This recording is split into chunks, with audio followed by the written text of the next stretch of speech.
Shall we record as well on Zoom?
Hello, everyone, and thank you for joining us for this national synergy competition for the USA. My name is Iris Vojtovich, and I will be your MC and host for this event. So, the International Association of Youth and Students for Peace, also known as IAYSP or YSP, is a nonprofit organization with chapters around the world. The mission and goal of IAYSP is to advance world peace by empowering youth and students to become global citizens through character education and peace projects supporting the UN Sustainable Development Goals. Synergy is a program of IAYSP and gives young people the opportunity to present their own ideas and projects to better society. Today's Synergy event is being co-hosted by IAYSP, Collegiate Association for the Research of Principles, also known as CARP, and the Unification Theological Seminary. IAYSP was founded by Dr. Hak Jahan Moon, also known as Mother Moon. She and her late husband, Reverend Sun Myung Moon, dedicated their entire lives for the sake of creating peace and harmony worldwide, starting multiple organizations, businesses, and projects to help bring this about. IAYSP supports the United Nations Sustainable Development Goals. As explained on the UN website, these 17 goals are an urgent call for action by all countries, developed and developing, in a global partnership. They recognize that ending poverty and other deprivations must go hand in hand with strategies that improve health and education, reduce inequality, and spur economic growth, all while tackling climate change and working to preserve our oceans and forests. For this National Synergy event, there will be a cash prize for each place. First place will receive $500, second place will receive $300, and third place $200. Also, the first place winner will go on to present on the regional level with Canada's Synergy presenter. With that, we will go into our ground rules for this Synergy event. All participants are encouraged to share in the live feed chat, but we ask you to be considerate and respectful towards others when posting comments in the chat. And the general schedule for this evening is an introduction of our guest judges, our synergy presentations given by 4 young adults, voting on the presentations, recognition of our 2 awardees for the Youth Heroes Award for 2021, announcement of the results of the synergy votes, and closing remarks by our organization's president and our guest judges. With that, I will like to warmly introduce to you our guest judges, starting with Dr. Thomas Ward, President of the Unification Theological Seminary. Dr. Thomas J. Ward serves as President of the Unification Theological Seminary and Professor of Peace and Development Studies. Prior to his current role, he served for 18 years as Dean of the University of Bridgeport's College of Public and International Affairs, where he taught graduate courses on culture and development, peace and conflict studies, and political economic integration. Dr. Ward has lived and worked in the United States, Europe, Latin America, and East Asia.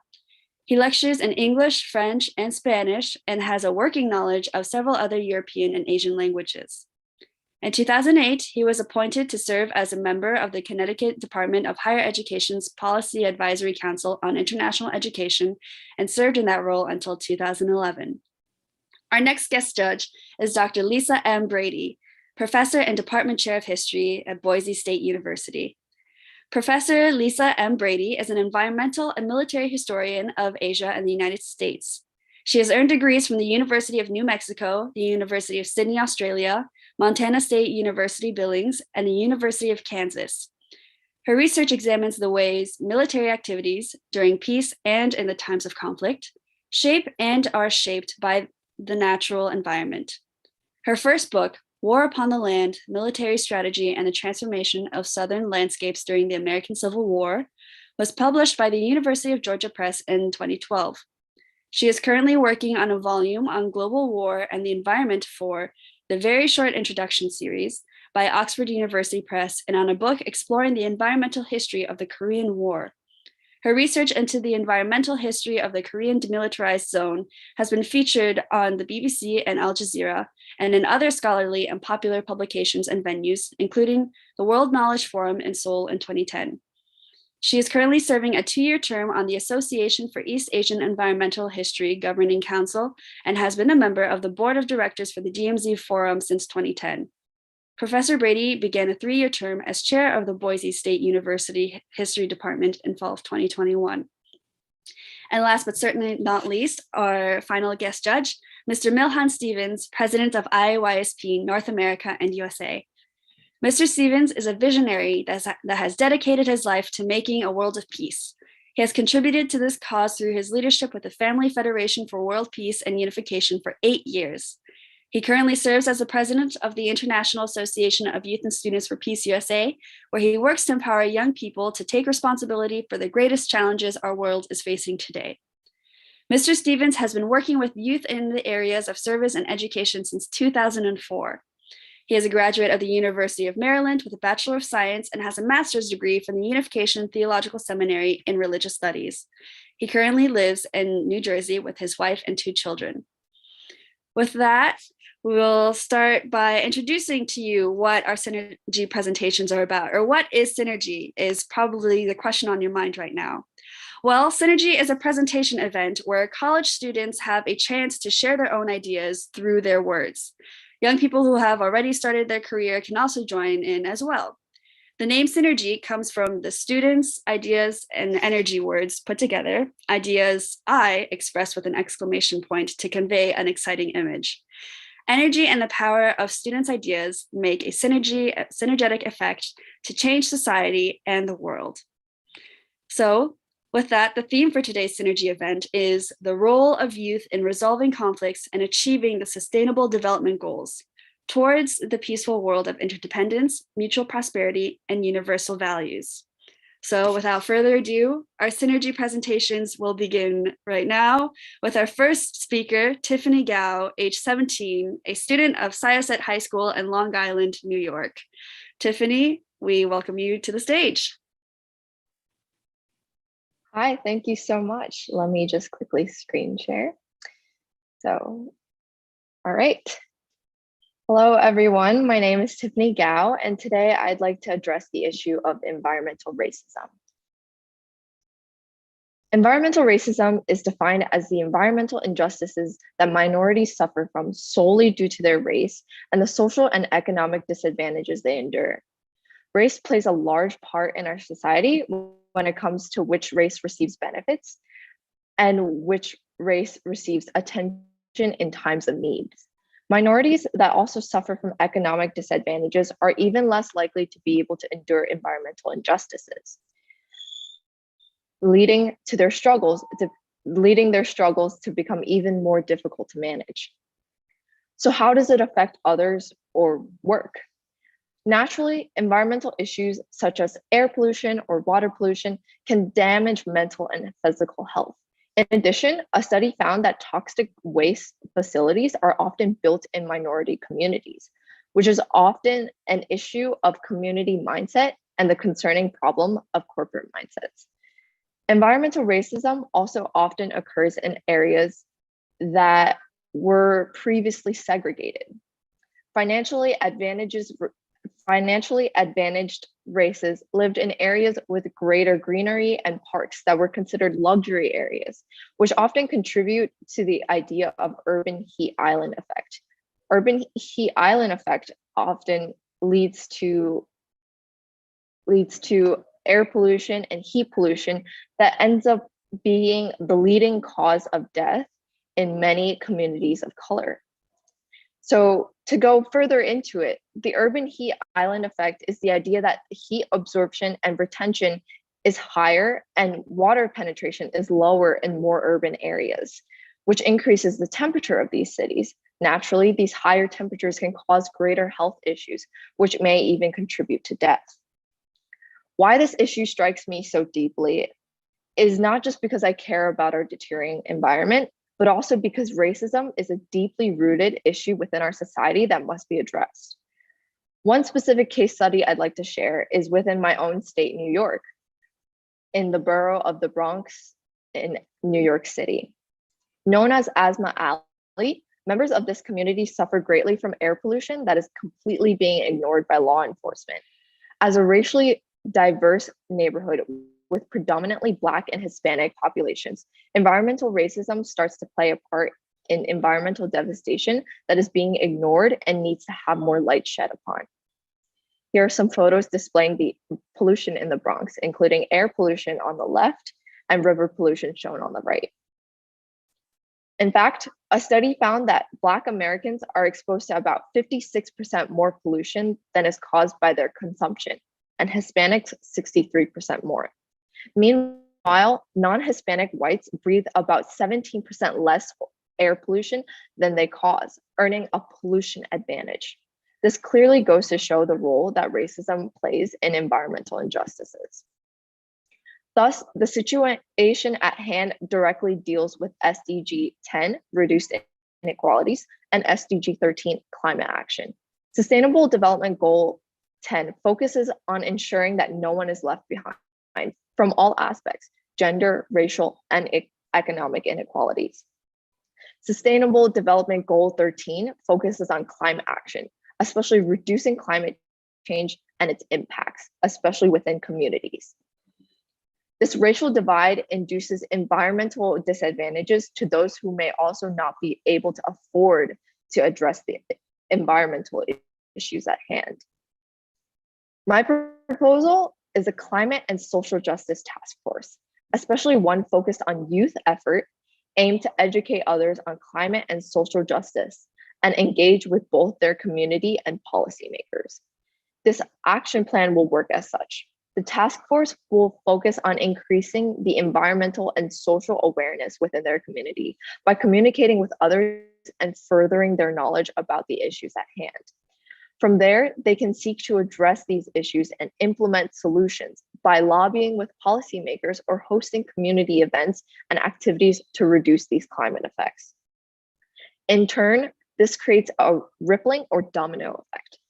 The Climate and Social Justice Task Force will focus on spreading awareness and increasing environmental literacy towards its community, which then, with the help of the task force, engage in local activism and movements that pique the interest of policymakers, and the task force will directly work with these policymakers to lobby for climate policy change. As their efforts increase, they can expand their reach to call to attention environmental racism nationwide and eventually worldwide, not just within their own community. Overall, the mission and ultimate goal is to address long-standing issues with racism and disadvantages occurring, engage youth and upcoming generations in the relevant topics of racism and environmental injustices, and create peace and harmony within our communities and with the environment. We must work together to mitigate climate change and address racism, especially in their interdisciplinary mix. Thank you so much for listening. Thank you so much, Tiffany, for that moving presentation. It was definitely a topic that I didn't realize was an issue that we face today. So thank you so much for bringing that topic to light.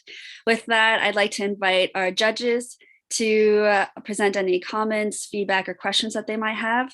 Let's start with you, Dr. Ward.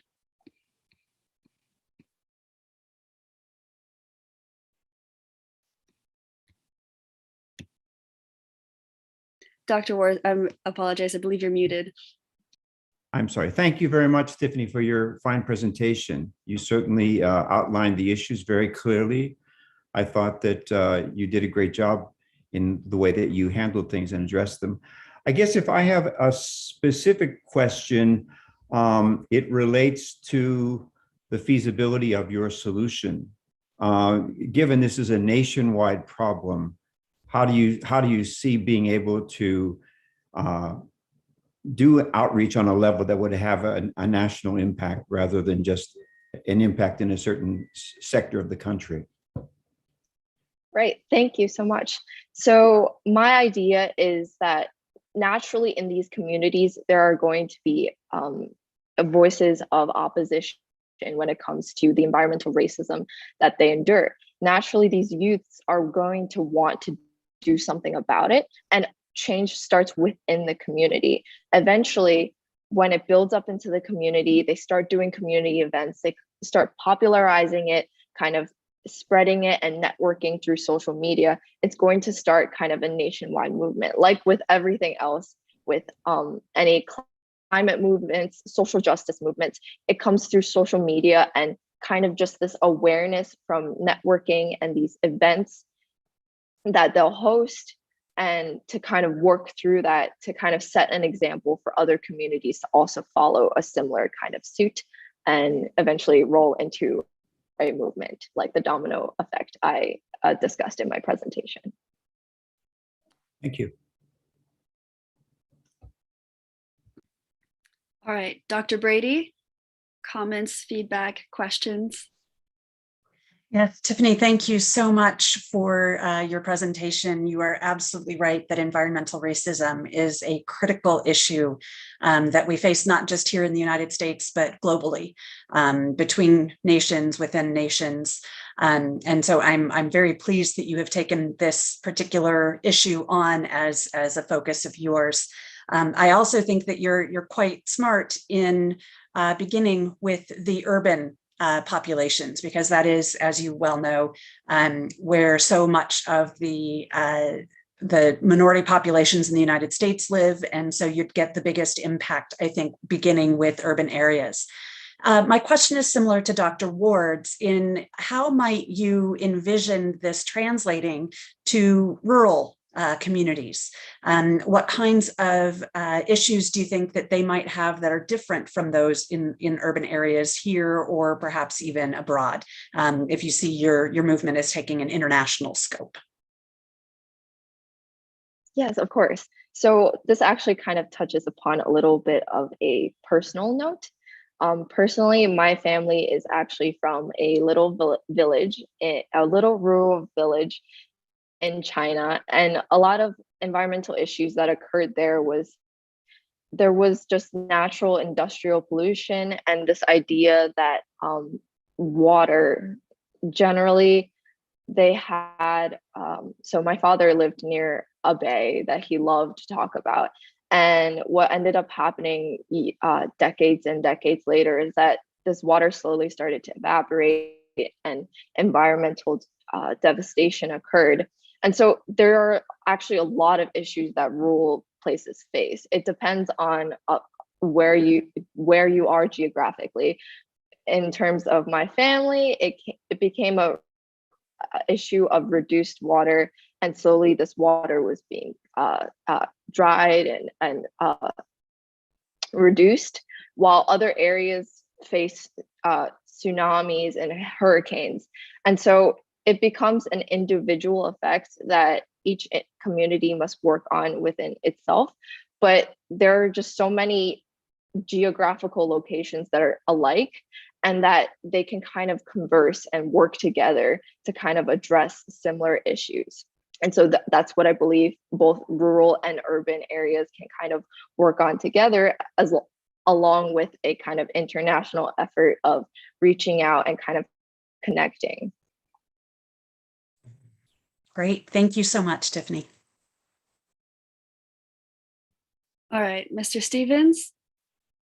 Yeah, thank you, Tiffany, for your presentation. I'm really glad that you're focusing on this issue. I can imagine, well, I can't imagine actually what it would be like to be living in such an environment where you don't have clean air or, or facilities. I mean, it doesn't make sense that we live in a country where we have so much.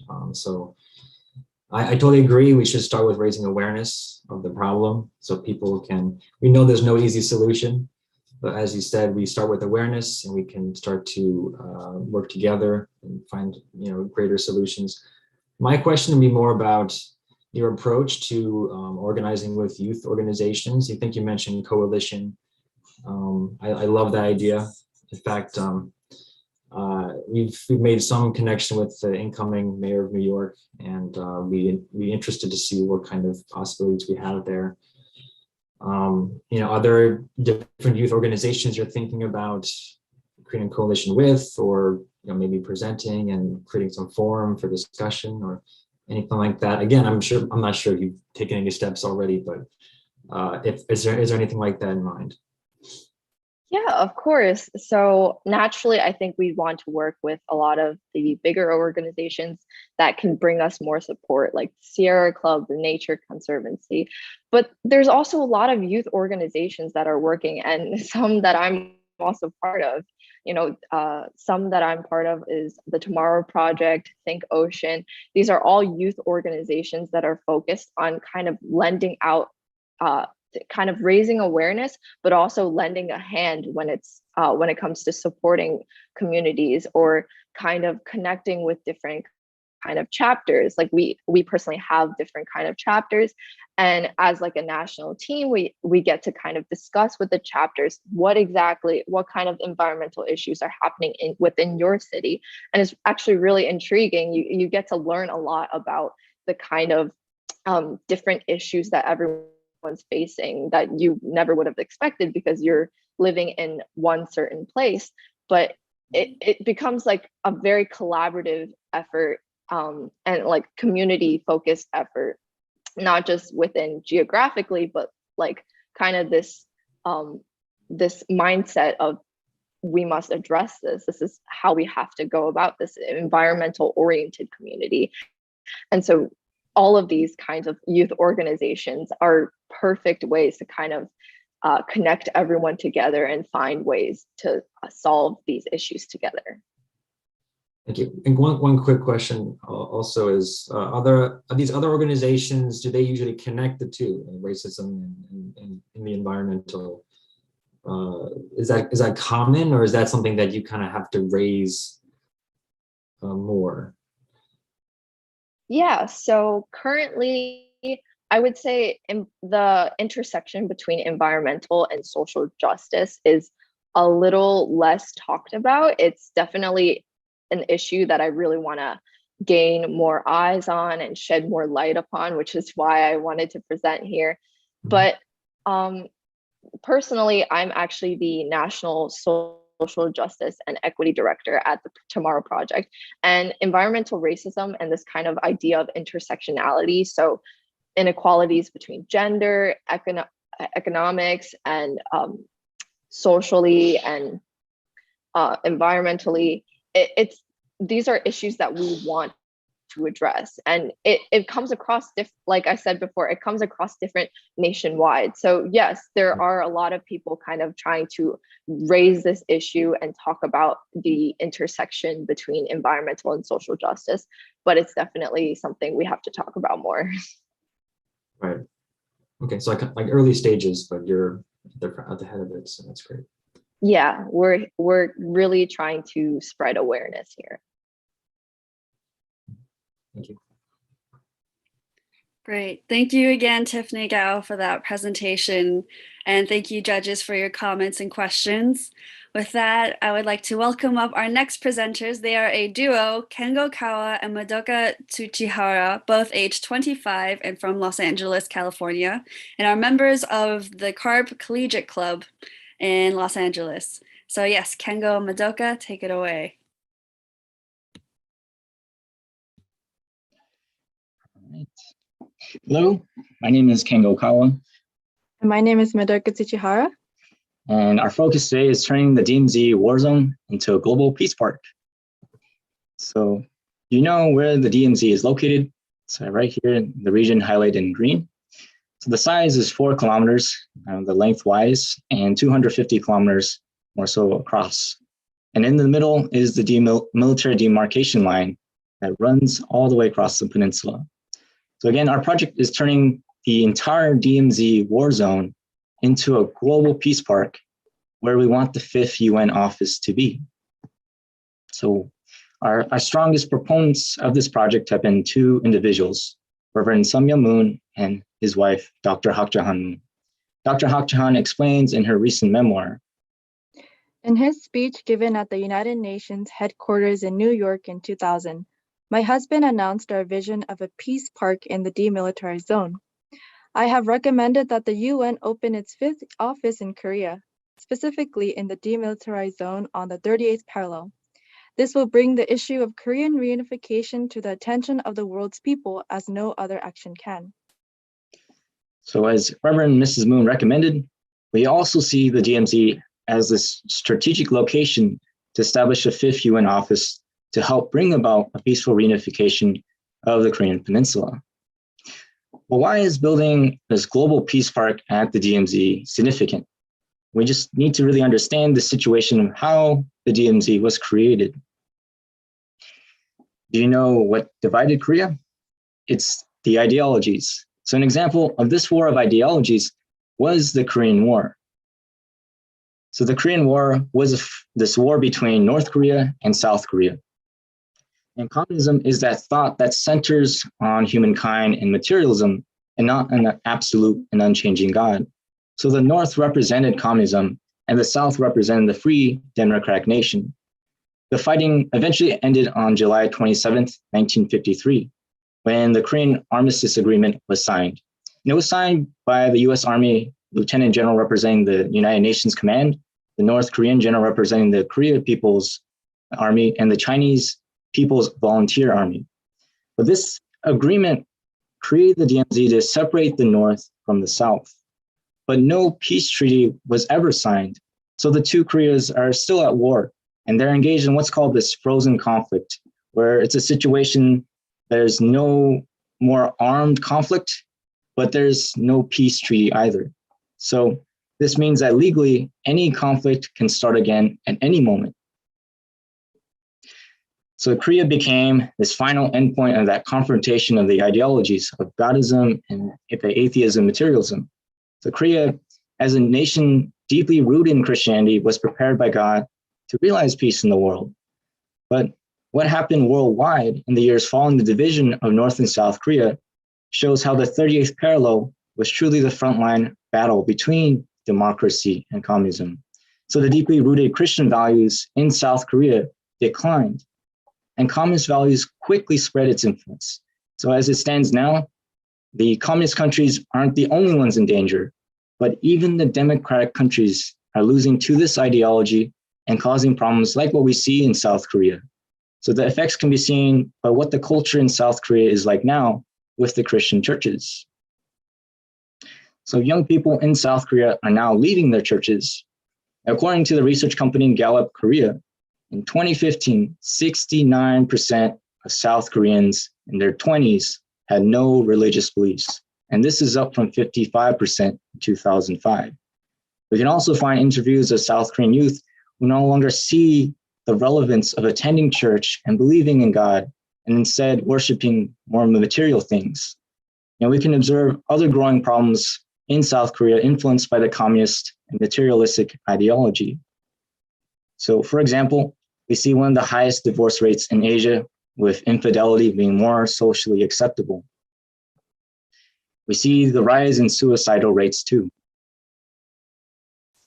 And bullying is consequently leading to many youth to take their own lives. And the young, famous Korean stars are no exception to this.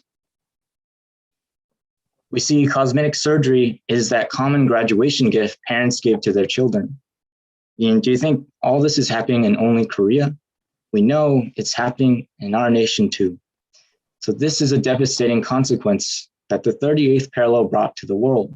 And people are living in this society where the emphasis is becoming more on materialism and on the self, and less on North-South unity for the sake of peace. So seeing the situation of Korea, Reverend and Mrs. Moon felt that pain as their own, and they took action by going to the North directly to address the very concern of creating a godless society, even risking their life to bring hope for the reunification of North and South Korea. They also understood very clearly how significant America plays in the success of this project. So we have to understand that the southern half of the DMZ is currently controlled by America. So America can initiate and assume that leading position in turning the DMZ into a peace park, and ultimately unite the two Koreas by calling on the UN to establish its fifth office in the DMZ. With the peninsula still divided even after 68 years, now who ultimately has become the victim of communism and of fascism? It's the youth. So the youth has an important role in this project. We know that great history has been made by young people, and now is the time youth can stand up and make a change. But this mission cannot be done by youth alone. We need the knowledge and experience of professors, and therefore we want to work together with professors to resolve this conflict. That is why our mission is to build a platform for righteous professors and youth to initiate the development of a global peace park in the DMZ, a solution for resolving the conflict on the Korean Peninsula. And this supports numbers 16 and 17 of the UN Sustainable Development Goals. And up to this point, we eagerly made an effort to create the groundwork for this project. We traveled to South Korea in 2017 as a youth movement together with 120 young people holding several rallies on peace and prayer in different locations, including the DMZ and Gwanghwamun. We also held a symposium on the topic of Korea reunification at the National Assembly, which is their Capitol building. And student representatives from Korea, Japan, and America all gave heartwarming speeches for the desire of unification. We also hosted the Hyojeon Conference, who was the first place national winner for the previous year's Synergy, where we focused on the youth and professors sharing education on the role of America. And before the 6th Hyojeon Conference, we had the opportunity to meet together and get connected with Dr. Sung-ho Lee and other organizations with similar goals for reunification. And with all that has been done, we are working to form this platform to encourage different organizations to work on this project of turning the DMZ war zone into a global peace park. And we will also go to Korea to support the reunification of the Korean Peninsula. So the key point in starting this project is the relationship between professors and the youth. We want to educate the youth about the significance of North and South unity and raise passionate leaders with God-centered values to resolve the ideological conflict in the world. And that is why we absolutely need the knowledge and experience of our professors. Reverend and Mrs. Moon had mentioned that the relationship of professors and students is like a parent-child relationship and that they are interdependent. And once we unite the power of the youth and the professors' knowledge and experience centered on God's heart, we can make anything possible. So as of now, we have been working in educating youth in 3 nations to raise awareness of the significance of North and South unity. And we are receiving support from professors on different campuses after also sharing with them the ideological conflict of the divided peninsula. And we also know that we need the support of politicians later on, but as our first step, we need the youth who can focus on securing the freedom of the peninsula back to God. So we hope we can continue spreading the awareness of this conflict with your help. Thank you very much for listening to our project on turning the DMZ war zone into a global peace park. We hope we can all work together for realizing a peaceful world. Thank you. Wow, thank you, Kengo and Madoka, for that enlightening presentation on the religious as well as political motives for North and South Korea unification. With that, I'd like to turn to Dr. Brady first to receive comments, questions, and feedback. There we go. Great. Thank you so much, Madoka and Kengo. As you may know, this is an issue that is very close to my own interests. I've written extensively on the environmental aspects of turning the DMZ into a nature park with peace associated with that. So I am very interested to see a new aspect, a new sort of approach to this brought in through the religious side of things and the political as well. So my question to you is, I think you would get a pretty significant buy-in from South Koreans, regardless of their religious affiliation. I think that you can make some inroads there for sure, but I wonder how you'll communicate this to the North Koreans, to the youth there, as I think they would be a critical aspect of this. In my work with the DMZ Forum, one of the challenges that we have had in working with the United Nations and working separately with the governments of the United States and the Republic of Korea is that North Korea, the DPRK, has had some challenges, shall we say, and some opposition to this notion. And I wonder how you might address bringing them into collaboration with your proposed solution to this issue.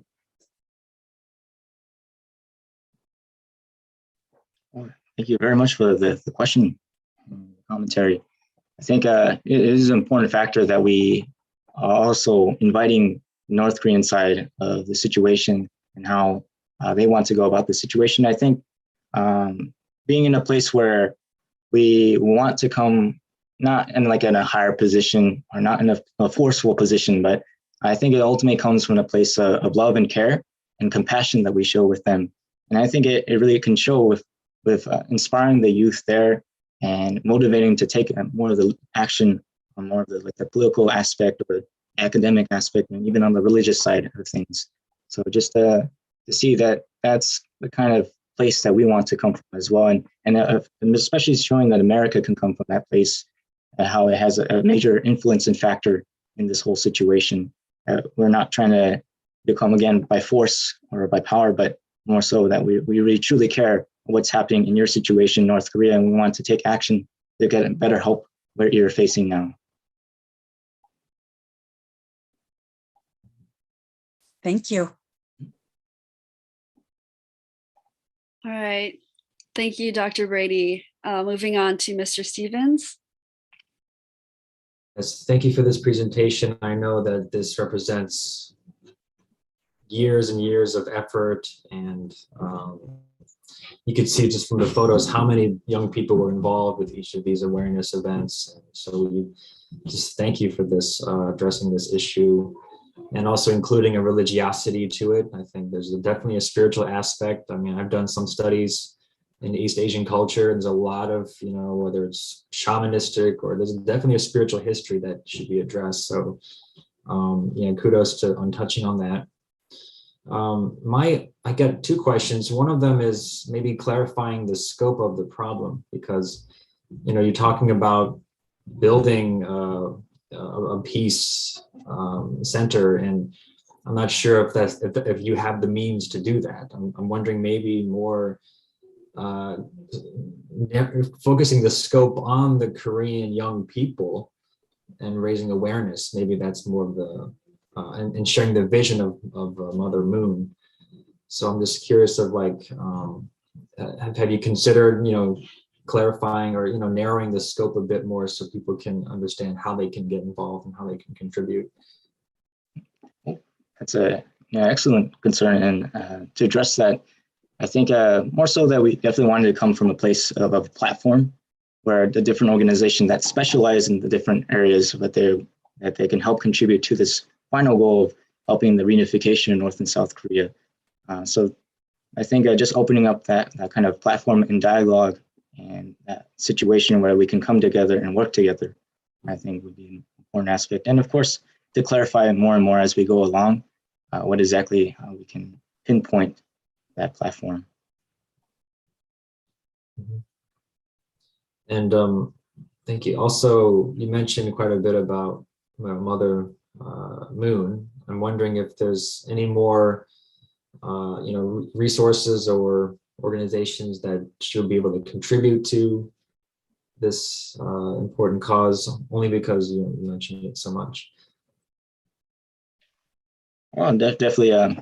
Some of the resources that we have been using, of course, are the words that they have spoken about this particular topic. And the resource that we have been using primarily is her memoir that she recently published not too long ago. But I think also for the words that she has shared when we had directly met with her in 2017 on a youth movement trip, where she expressed her desire to see the young people stepping forward, especially and addressing very concerned of young people leaving the relationship with God. And that's the work that we want to continue doing, especially on our campuses too, back here in America, and raising that awareness and spreading the God-centered values on our different campuses.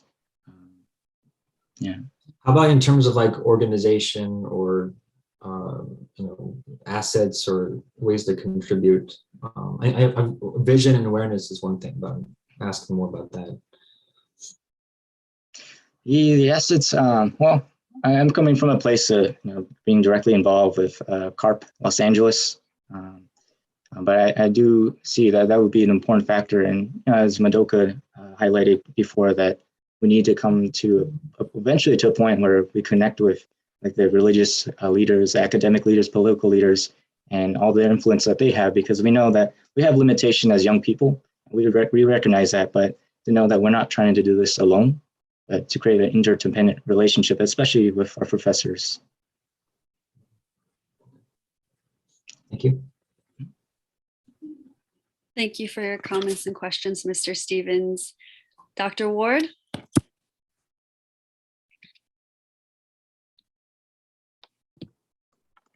I believe you're muted again. I'm sorry. Yeah, excuse me. Thank you both for your very fine presentation. And I just wanted to particularly focus on one area, and that is the area of the feasibility of your solution. I've been to North Korea twice. I've had a chance to interface with, in the past, several of the major North Korean leaders and actually spend time with them. So I am somewhat aware of the circumstance of the, and I've seen the 38th parallel. I'm one of the few Americans who's seen the 38th parallel, both from the North and from the South. So I am aware of many of the challenges that are faced there. But I think one issue that you emphasize in this presentation is the fact that the United States has a great deal of influence upon the South. And that's certainly true. But it's also true that China has a great influence upon the North. And I guess I would like to understand how you see that fits into the mix. And also whether or not you have considered the possibility, really, if you want to have a fifth,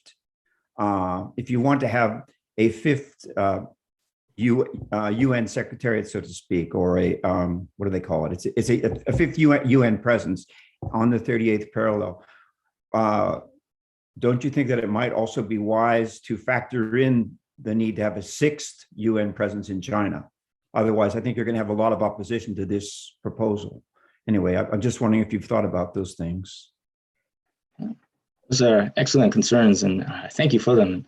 And that's why we definitely need the expertise and knowledge and experience that those who have been before our very own. And I think just creating a global movement of the youth and its impact wouldn't limit ourselves to the youth in China or any youth that would have more or less any factor in supporting this, but to know and have a knowledge of this this concern that we are addressing now.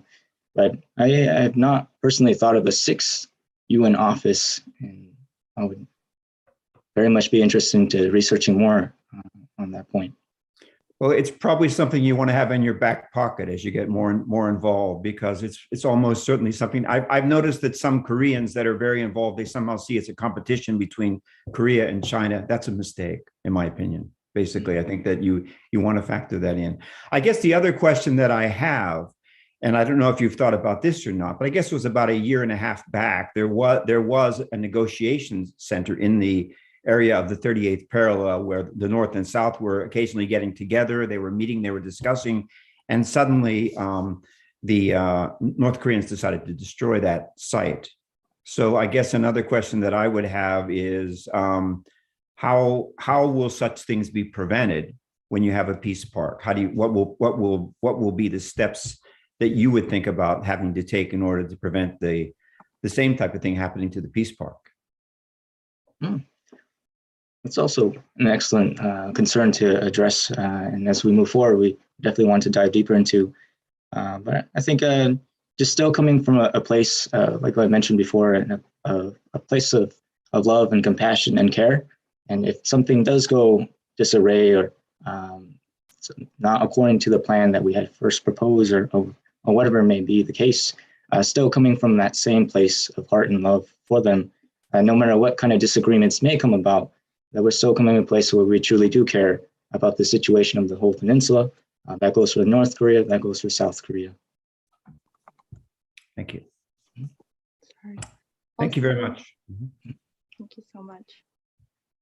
In addition to the question from Dr. Brady, we do first want to work with youth in the South Korea to help them to see the significance. And then later on, we want to make the exchange program between North and South youth. And just how a few decades ago, Reverend and Mrs. Moon made it happen in China, we also want to make it happen again, and through the connection with young clergies and professors like Professor and Dr. Brady and Professor Ward as well. Thank you for the follow-up. Appreciate that. Thank you. All right. Thank you again, Kengoka Madoka Tsuchibara from Los Angeles, California. We again really appreciate that presentation on North and South Korea reunification. And with that, we are going into our final presentation by Ricardo De Sena, age 27 from Elizabeth, New Jersey, and a graduate of the University of Bridgeport. All right, Ricardo, the stage is yours. Thank you.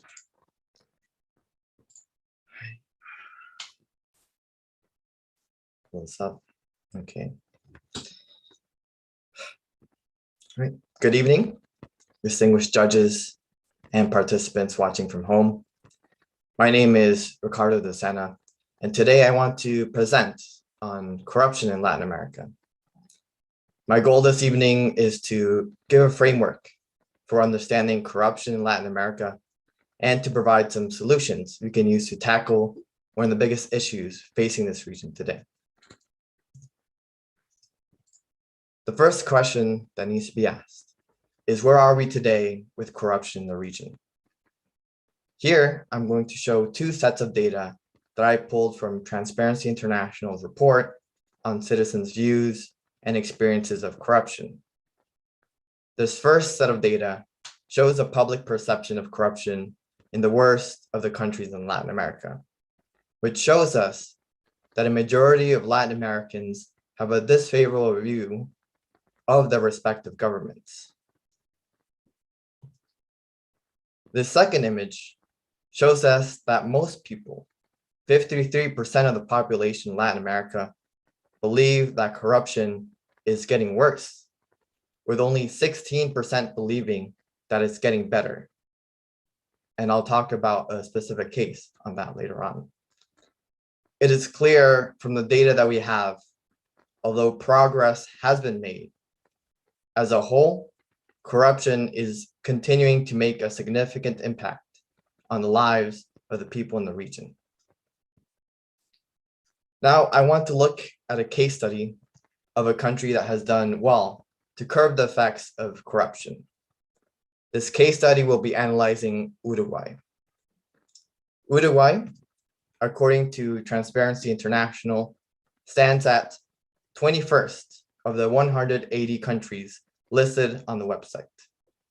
This is by far the best score for any Latin American country and is consistent with all other corruption indexes I have found. So why is Uruguay doing so well with fighting corruption, despite the fact that most countries in the region pale in comparison? Well, there are a variety of factors which were analyzed in depth by Roberto Simon, editor for American Quarterly. In his article, Why Uruguay Finished First in Our Anti-Corruption Ranking, he points out three things that could have impacted their status as the least corrupt country in Latin America. The first, as he points out, is higher income levels. The author explains that richer countries tend to have better tools to fight corruption, and Uruguay has one of the better GDPs in the region. Unfortunately, this does not explain everything, as both Argentina and Chile outperform in this regard, but they are ranked much lower in comparison in the corruption index. The second point he argues is the size of the country. He explains that fighting corruption in a small, centralized, and urban territory, which describes Uruguay as it is now, is probably easier than in continental and federal democracies. Because of the small size of the country of Uruguay, it is able to implement anti-corruption policies much more effectively, much more quickly, and in a much more integrated way. Unfortunately, again, Uruguay is not the only small country in Latin America. Both Jamaica and Suriname, much smaller than Uruguay, both rank far lower on the index. So we go to third point. that is seen in Uruguay as a factor, and which I believe is the most important factor that contributes to Uruguay's success in fighting corruption, is in the strong democratic processes in the country. Like most countries in Latin America, Uruguay had to face many years under stringent rule of a dictatorship. Almost 20 years it suffered. But once this dictatorship was ousted, it was quickly and effectively replaced by a competitive political landscape and a consensus that favors strengthening the rule of law, government transparency, and democracy itself, something that is notably absent in most of the region. Although this would be quite hard to replicate in other countries, I believe it points to some important factors that could be addressed when dealing with the issues of corruption. Tackling corruption, I believe, should be a multifaceted approach that not only deals with the issues that might put a country in a situation where corrupt acts are one of the only ways to get ahead in life.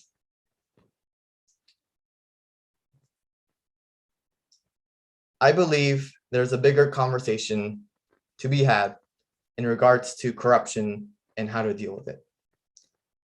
But unfortunately, with the time constraints, I will leave you all with one solution, which I believe will become important groundwork in the region to change the attitude of the people, which at the moment is silent acceptance of the issues of corruption. I believe, as I said before, in a dual approach of corruption prevention and building integrity. I think this, coupled with a focus on youth and youth empowerment in the area of corruption prevention, is our best hope for tackling corruption. And so my solution would be to build an organization or think tank made up of the most promising young leaders in Latin America to challenge the status quo and educate fellow youth and students on the state of corruption in their respective countries. I emphasize Latin American youth and leaders because often we have outside forces trying to change internal issues, which I believe lead to temporary results. My solution in creating an organization made and supported and run by Latin American youth, I believe will effectively not only create impactful solutions in Latin America, but it will also create a culture of anti-corruption, which I believe is currently absent. Youth,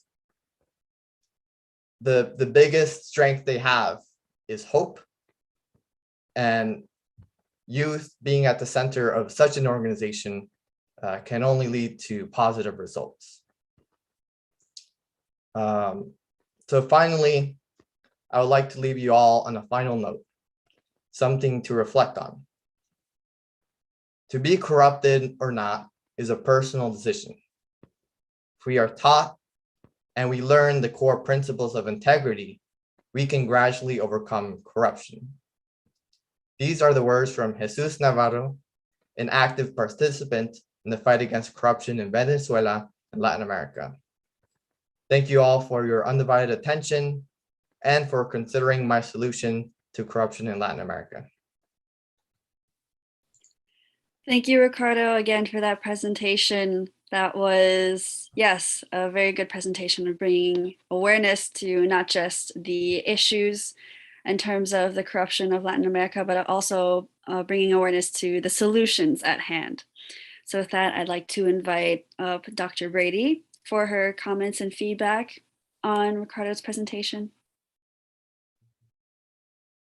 Thank you so much. You were last, but certainly not least. It was a wonderful presentation. I learned quite a lot from you. I did not realize the the perceptions of Latin American peoples were quite so dire, quite honestly, about corruption in that region.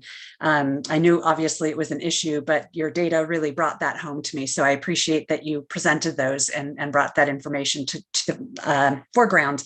I also really appreciated that you had a model that we could look to as the possibility for more nations in the region. Uruguay is a wonderful case study that you used, and I really appreciate that you brought that in.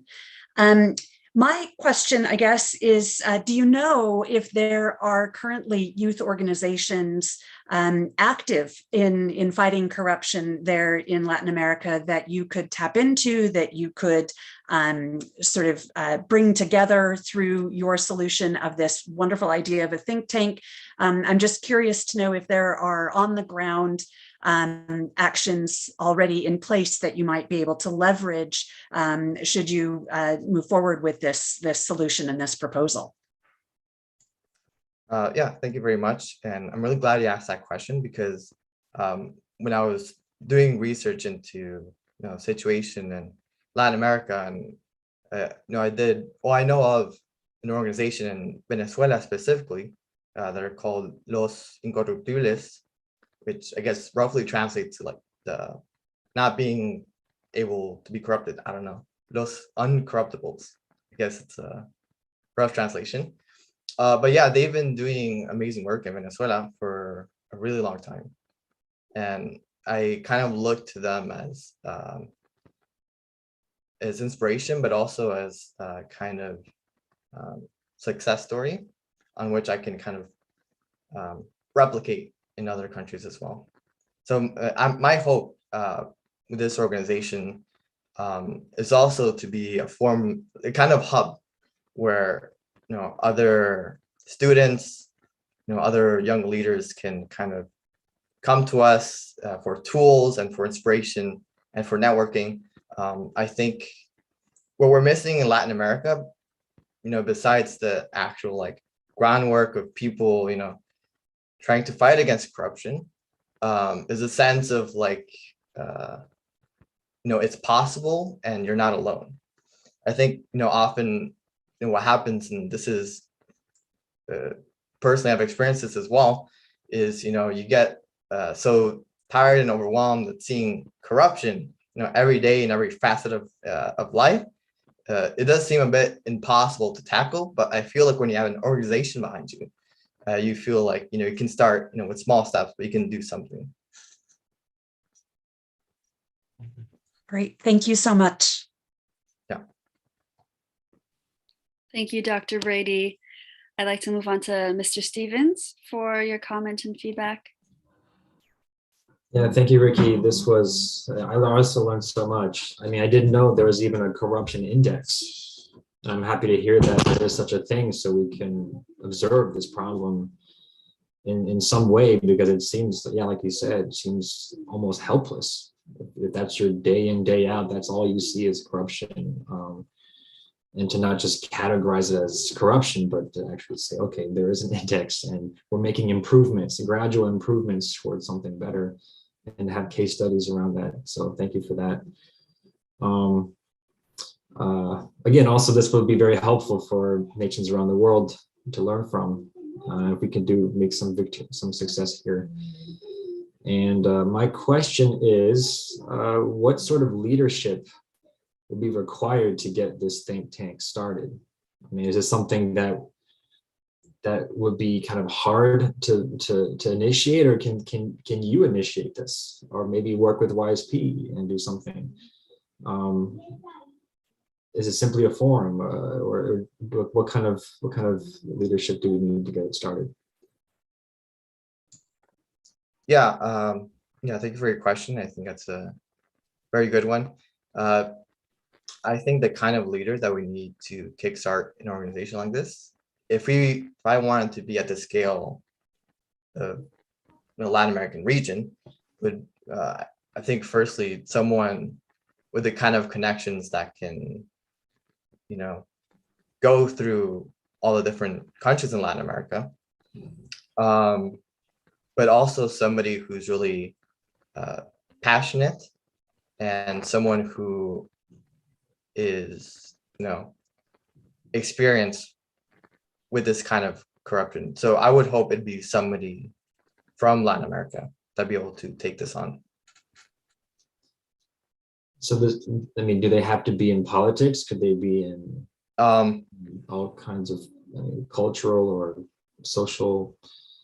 Just not necessarily. I don't think so. It could be an activist as well. Somebody who has reach with a good voice. Someone who can inspire as well. Okay.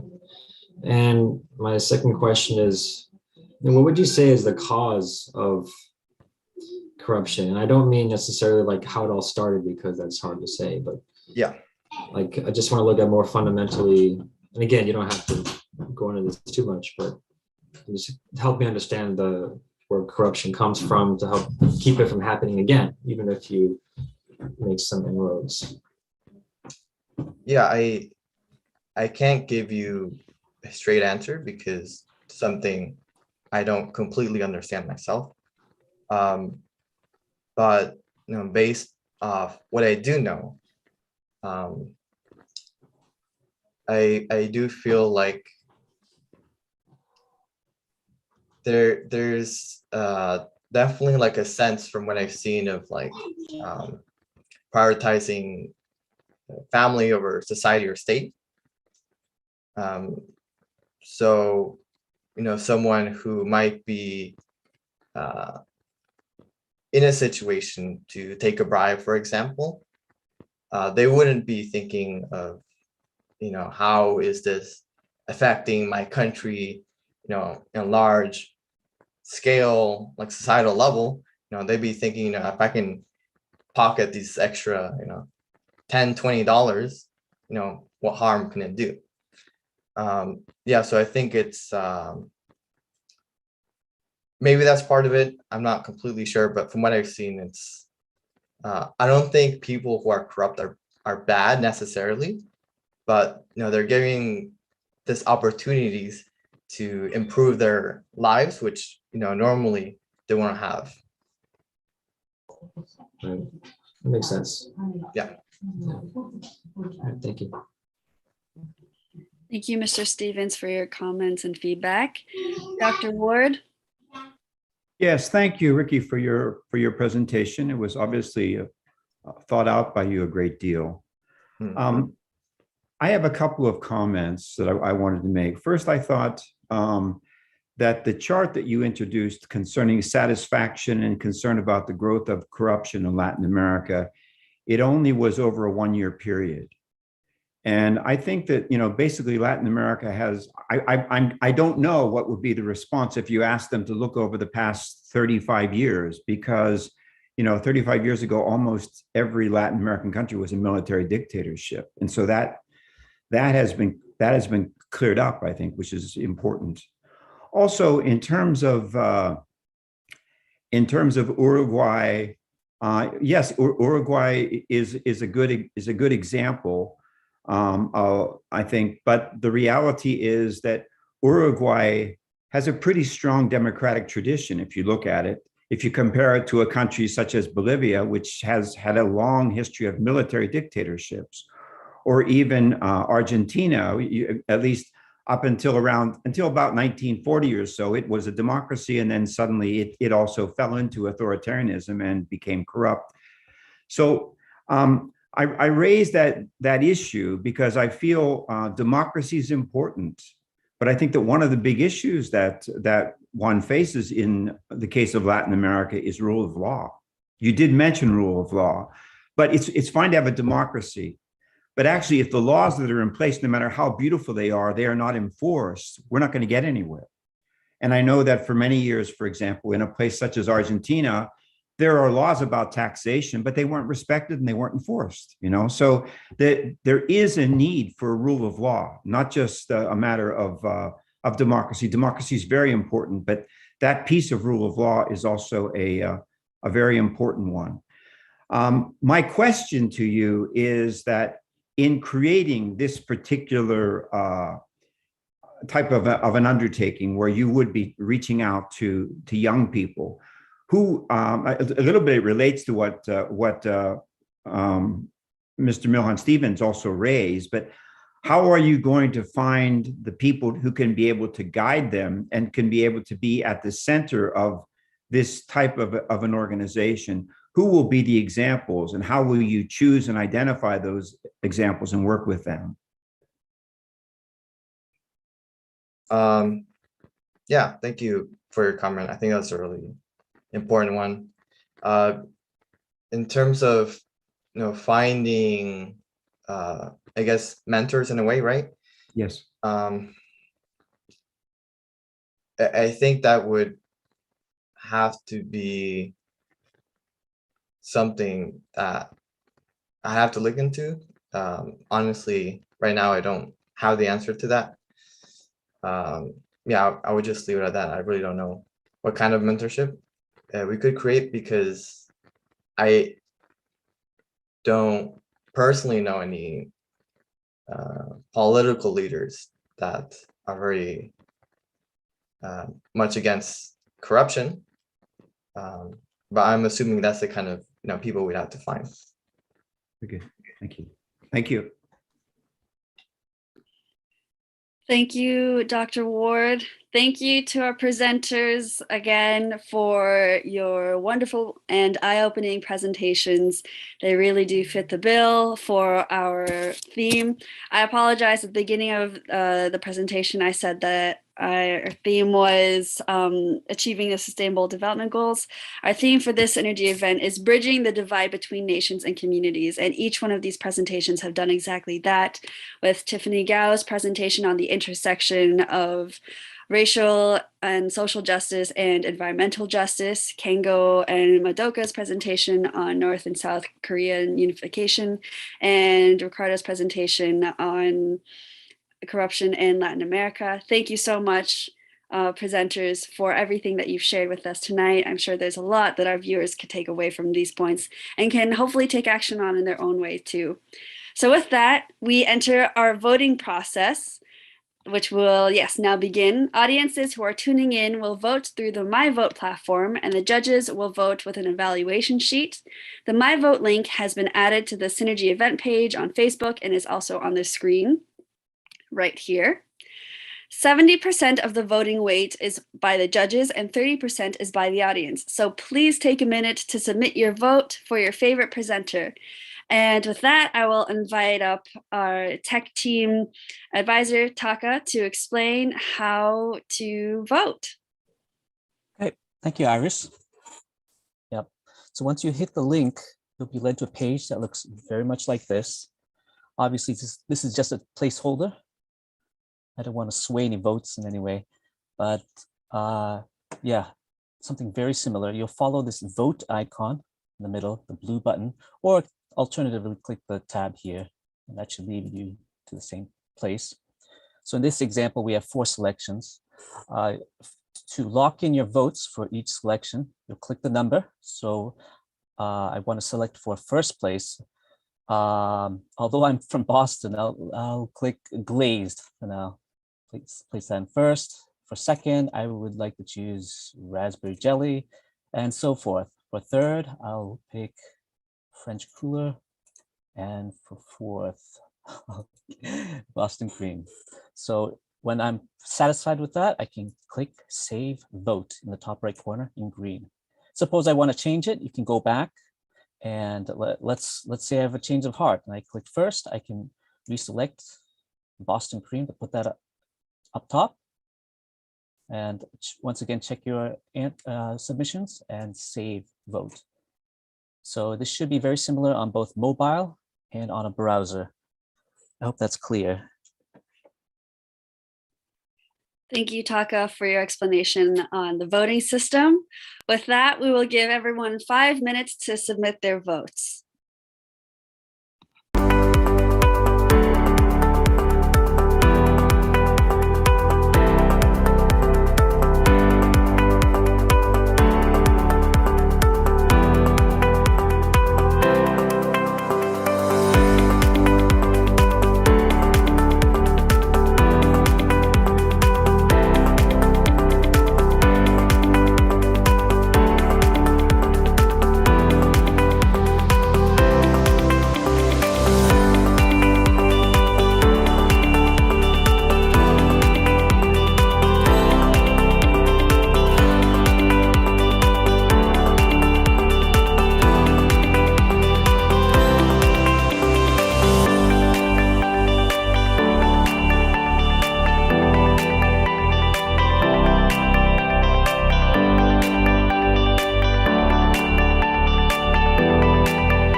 right, everyone, just here to tell you that the 5-minute mark is up. Yes, there will still be a couple more minutes before we close the voting platform, but until then, while yes, the last few stragglers are putting in their votes and being calculated, I would like to start speaking about the Youth Heroes Award. So the Youth Heroes Award is an international award given by IAYSP to exceptional youth and young adults ages 13 to 39 around the world who have contributed to creating a global culture of peace and sustainable development through their projects and have shown exemplary public-mindedness to bring a positive, lasting impact on their community and/or broader society. 2 candidates are chosen for the award through nomination for each country with an established YSP chapter. For 2021, we have 2 very accomplished young ladies who have done amazing work locally and globally to help positively impact society and help people. Both will be receiving a medal with a certificate and a grant of $500 for their project. Our first awardee is Karina Samuel, 17 years old. Karina places profound emphasis on both climate change awareness and education, as well as reducing plastic waste. Her leadership in these areas extend to an international level, as she is currently a global representative for Bye Bye Plastics, single-handedly directing the Florida chapter. By serving as president of Bye Bye Plastic Bags, BPPB, Florida, she fights for environmental justice and specifically works to spread awareness of eco-racism and its impact across low-income and marginalized groups. Since starting BBPP Florida in 2017, she has since made 2 independent travel trips to the Ganges River to help local communities develop anti-pollution measures. She has also raised $40,000 in support for environmental justice campaigns, given speeches at the Miami City Hall, organized 30+ strikes in her area, and given lectures at local universities and high schools on the potent and intersectional impacts of climate change. Through Bye Bye Plastic Bags, she works in generating media attention for a global river cleanup in Citarum, a river nestled within low-income areas in Indonesia, and bonded with and created connections with the people in Uttar Pradesh during her cleanups at the Ganges. Karina's solutions include policymaking, lobbying, fundraising, and conducting cleanups. Karina has conducted over 100 cleanups in Florida, helped ban single-use plastics at Emory University and in LA County, passed the first ever extended producer responsibility law in Maine, and raised $20,000 to donate environmental books to schools in the Bahamas. She has also helped numerous pro-climate public officials get elected in Florida through her social media posts, interviews, and educational webinars. Karina's project has been active for more than 4 years, and her team consists of nearly 100 students. Her cleanups have involved over 1,000 community members, and her creative content, publications, and speeches have reached over 10,000 people. Overall, her service has impacted hundreds of thousands of people through her voter registration drives, cleanups, and social media campaigns. Thank you so much, Karina Samuel, for your contributions to our society. And with that, we'd like to go on to the next awardee of our Youth Heroes Award, Isha Venkat. 16-year-old Isha Venkat is a global changemaker, ambitious servant leader, and groundbreaking girlpreneur who has spent over 1,500 hours giving back to her community on projects ranging from feeding the homeless and tutoring kids worldwide to creating care packages for low-income families and facilitating global workshops. Isha Venkat is the co-founder and COO of Nest for Us, a 501c3 nonprofit with a mission to make the world better through kindness by mobilizing volunteers worldwide to advance progress on societal issues and spark equitable solutions for the greater good. Through 5 core programs, the Nest for Us team of 3,000+ volunteers has contributed over $1.3 million in value of volunteer hours and impacted tens of thousands in 27 countries across 6 continents. An avid champion for human rights and community development, Isha has presented at hundreds of esteemed conferences, panels, and summits through which she has advocated for quality education, equity, youth, and women empowerment, zero hunger, climate justice, and more on international platforms. In addition, Isha has been recognized with many accolades over the years for her charitable works, as well as being featured on global mediums, including the Today Show, Variety, Thrive Global, People Magazine, NBC, and more. She strongly believes that having an equal opportunity to make a difference in causes you're passionate about is the first step towards creating lasting peace. As a young female entrepreneur of color, she emphasizes the power of youth voices to make a meaningful impact by showing people that you don't need to be a certain age or be of a certain background to change the world. With that, today we have one of the award recipients with us, Isha Venkat, who is able to join us today. I would like to warmly invite her to share a few words as she receives this Youth Heroes Award. Isha? Wow, thank you so much for that amazing introduction and just for the opportunity to hear all of your incredible presentations and wonderful visions to make the world a better place. Hats off to all of you guys. First and foremost, I want to say a huge thank you to the IAYSP for selecting me as a recipient of the Youth Heroes Award. I'm Isha Venkat. I'm the co-founder and COO of the nonprofit Nest for Us, which was formed as a philanthropic platform built upon kindness, generosity, and social good. And what started as just me with the simple goal of helping those in need has now, 5 years later, transformed into a global movement of over 3,000 volunteers of all ages and backgrounds. And without the support of the community and the encouragement of the people who believed in me from the very beginning, my family, none of what I do would be possible. So I'm so proud to be accepting this distinguished award on behalf of all of them. I really strive to make Nest for Us by youth for youth, with young people on the path of positive change, by showing people that you don't need to be an adult, have any special skills, or even be some kind of superhero to make a difference. I strongly believe that the key to building a better future is believing in the power of youth to make a difference. All of us here today. And I'm so grateful to the IAYSP for elevating youth voices and believing in change makers like you and me. Finally, I want to leave you all with this. Everyone has the power to make a difference, no matter who they are or where they come from. So why not go out there and start today? After all, I'm only 16 years old. If I can do it, so can all of you. Again, I'm so grateful for the IAYSP for recognizing me with this incredible honor. Thank you all so much, and remember, you're never too young to make a positive difference in the world. Thank you. Thank you so much, Isha Venkat, for being here with us. We again appreciate all of your work, and we wish you the best in the future and hope to cross paths with you again. So, ladies and gentlemen, the moment you have all been waiting for, the voting results. So we will be starting in reverse order from third place to first place. And with that, in third place, with a wonderful presentation on bringing awareness to the South American area and all of the issues going on there, as well as solutions that can be presented, is Ricardo DeSeno.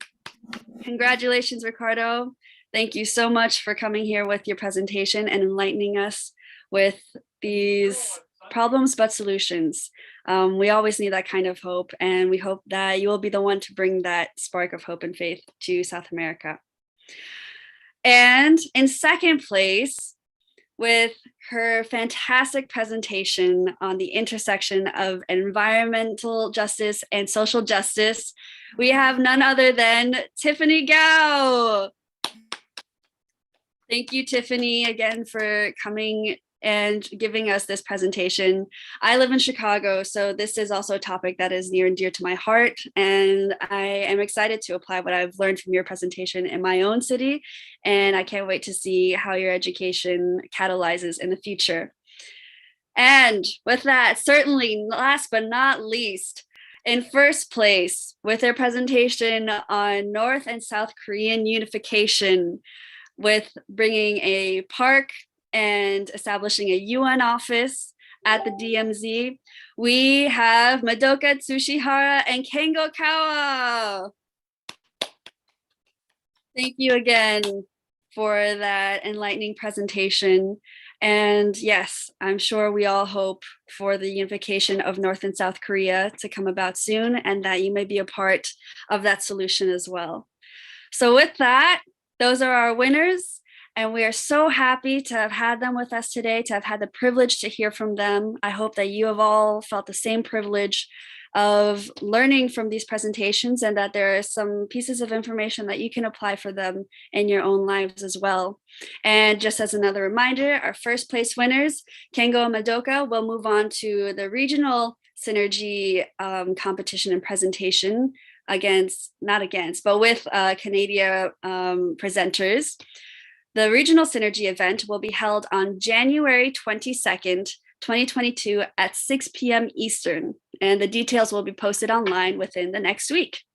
So before we all go, I would just like to ask all of our judges to give a short commentary or closing remarks, starting with Dr. Ward. Any closing remarks you'd like to give our presenters or the audience?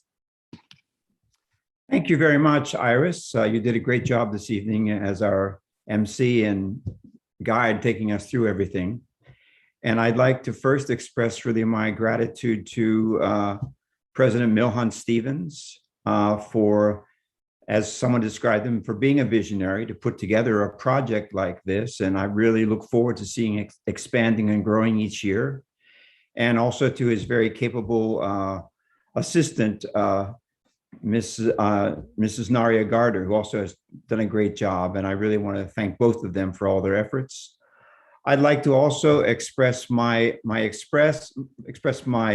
gratitude and my appreciation for each of our presenters tonight, Ricky DeSena, Tiffany Gao, and also Kengo Kawa and Madoka Tsuchihara. You know, I guess in another lifetime, it seems now, I worked with an organization that was affiliated with Father Moon and Mother Moon. And I had a chance to travel all around the world and to deliver lectures at that time and speak about matters that were, I really understood to be critical matters. And I had a chance to share those things. And someone came to me one day and said, "Do you know why people are so excited when you present?"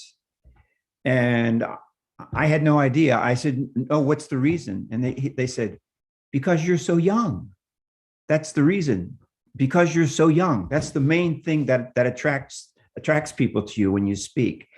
And all of you have that gift. You know, you're young people, you're visionaries, and you want to affect real change in the world.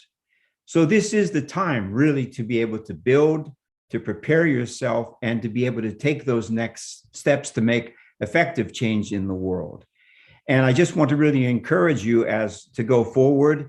And I know that Dr. Brady and Milhan Stevens and others join me tonight in saying that we're here to be your supporters. And if you'd like to get feedback from us as you go on to the whatever the next step is in your particular project, we're all very happy to help you. And I really feel grateful and privileged to have been a part of this competition. So thank you all very much. And Kengo and Madoka, we wish you the very best in the next step of the competition. And Tiffany and Ricky, you should come back again next year. Thank you very much. Thank you, Dr. Ward, for that heartwarming comment. We really appreciated having you here tonight. I'd like to move on to Dr. Brady. Your final comments? I would just like to echo Dr. Ward in thanking everyone at IAYSP for all their work on this competition, on the behind the scenes work, the tech folks who are making all of this go seamlessly, and of course, Iris and Naria and Milhan Stevens for your leadership in this as well.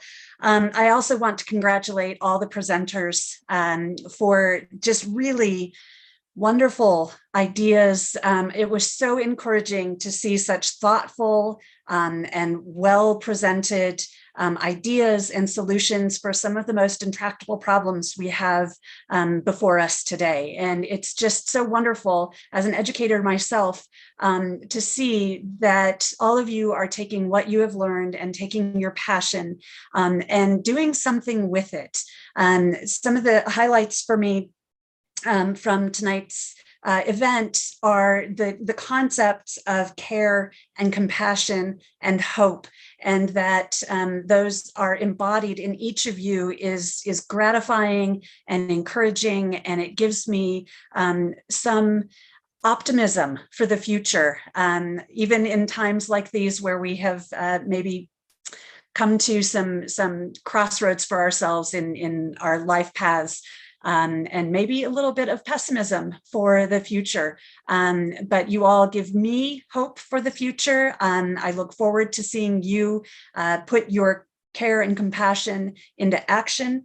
I also really appreciate that each of you focused on raising awareness, on bridging communication gaps, and again, on education as part of the solution to each of your chosen problems to focus on.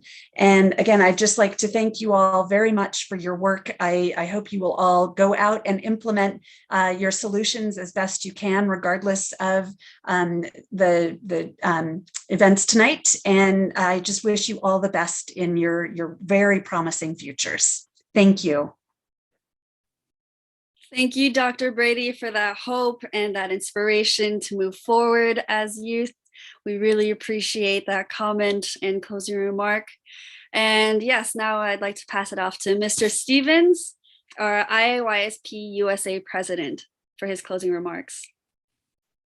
Thank you, Iris, and big congratulations to all the winners tonight, and also our Youth Heroes Award winners, Karina and Eshra.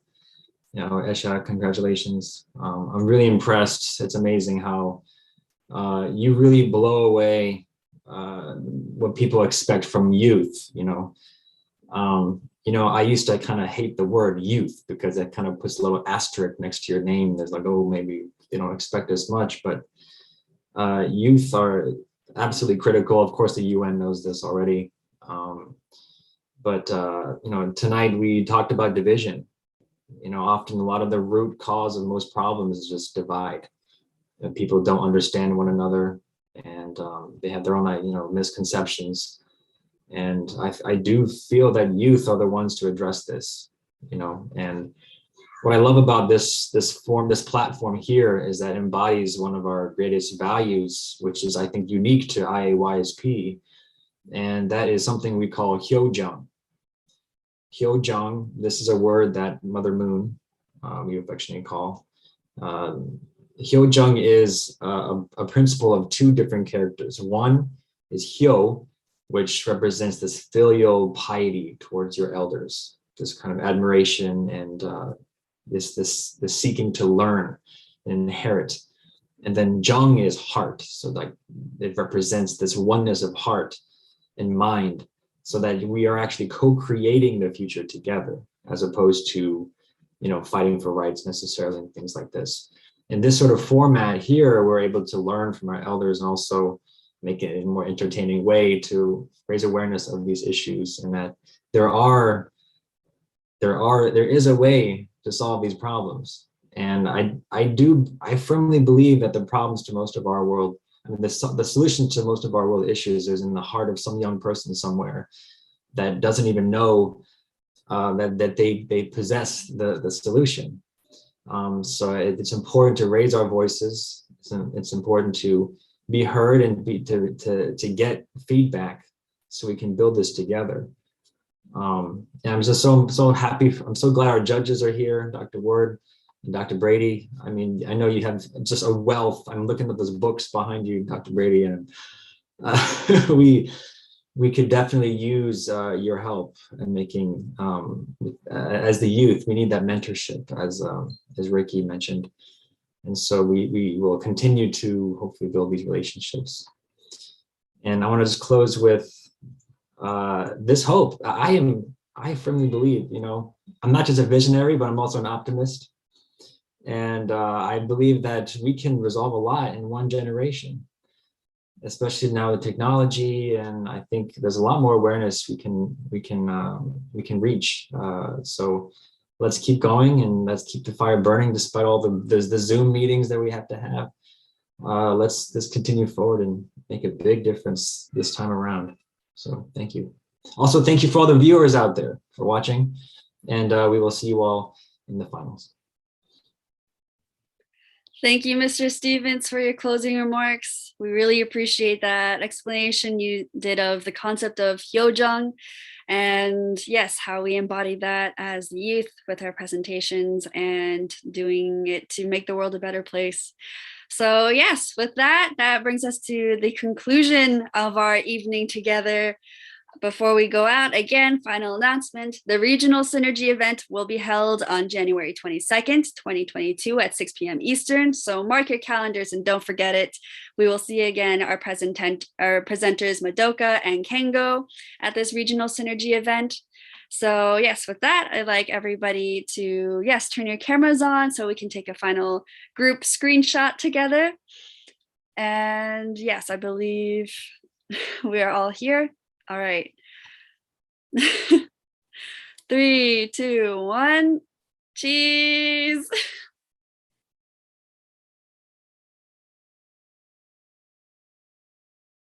Great, we got it. Again, thank you so much, everybody. Thank you to our presenters. Thank you to our wonderful judges, our esteemed judges, and you, most of all, our viewers, for tuning in and giving our presenters and judges the audience that they so well deserved. With that, I am your host, Iris Vojtovic, and we're so happy to have you here tonight with us. We're looking forward to seeing you at the next Regional Synergy event. Goodbye.